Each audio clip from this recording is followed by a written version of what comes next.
Welcome to our latest review, where we compare two leading external hard drives, WD 4TB Elements Portable HDD and Seagate Portable 1TB external hard drive.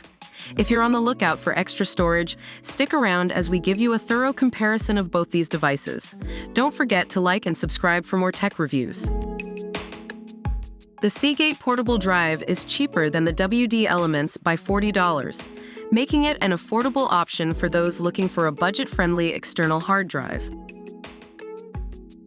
The WD Elements offers up to 4 terabytes of storage, while the Seagate Portable Drive offers 1 TB. If you require higher storage capacity, then WD Elements is the way to go. Both devices support USB 3.0 and are backward compatible with USB 2.0. The Seagate Portable is plug-and-play ready, whereas the WD Elements requires a bit of setup.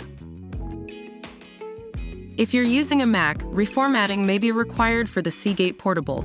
On the other hand, WD Elements is plug-and-play ready for Windows PCs.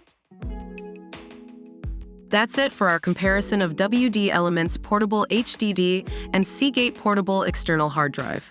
Both devices have their pros and cons, so choose the one that suits your needs. If you enjoyed this video, don't forget to hit like and subscribe to our channel. We'll see you in the next video.